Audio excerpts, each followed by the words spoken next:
Congressman Dan Meuser, Republican from the great state of Pennsylvania, joins me now here in New York. Congressman, the administration wants to control this war.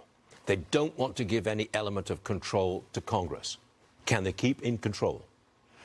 Well, look, the president has followed the War Powers Act. The provisions of the War Powers Act have been absolutely followed. As well, we had troops built up and ships. We had noticed that there would be, we got intel that there could be a preemptive strike on those ships. Include in there the fact, and I just got this added information this morning, that the Iranians killed over 90,000, not 30,000, over 90,000 protesters over the last 6 to 8 weeks.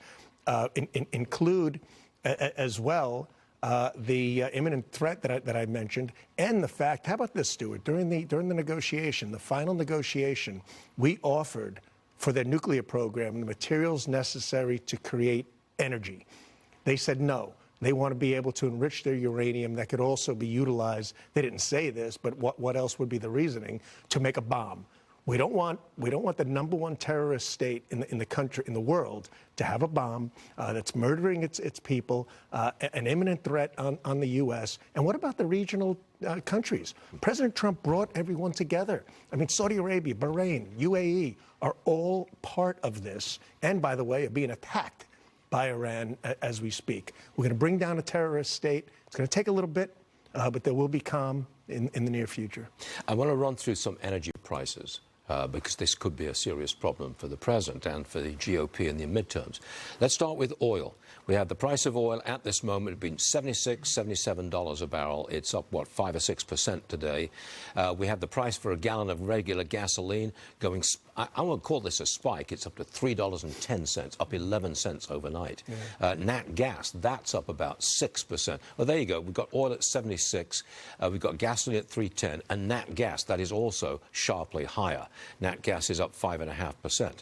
Now, the president campaigned on bringing energy prices down. Energy prices are now going up.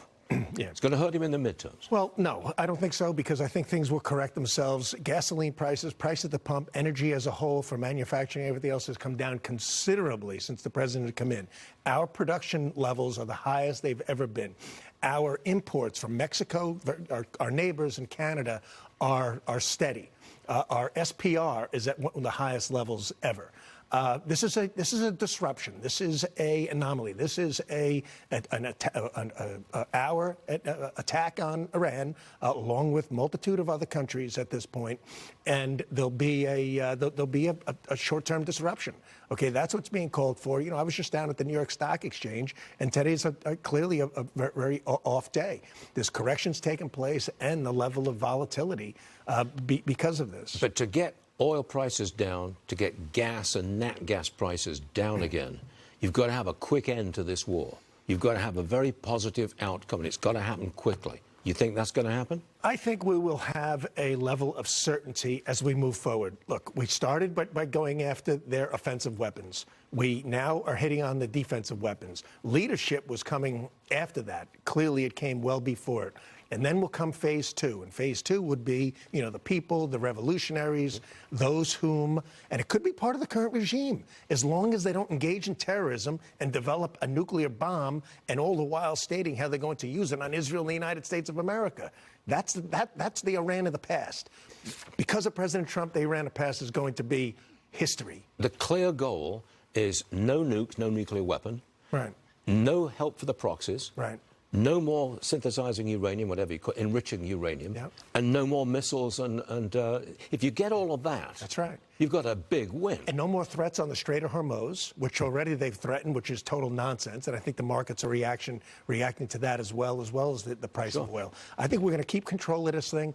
The Congress is going to be with them. We're going to deliver on the War Powers Act, because that would be dangerous to remove that. And by the way, Obama, Clinton, Biden, they all utilize the War Powers Act. And you know what their response was to Iran over the years? Caches of cash, pallets of cash, and letting up on sanctions and allowing $16 billion to go to Iran not too long ago. It's a different day, and the markets and prices will react positively once we conclude this, hopefully in the short term. Congressman Dan Meuser, thanks for being with us. Appreciate it.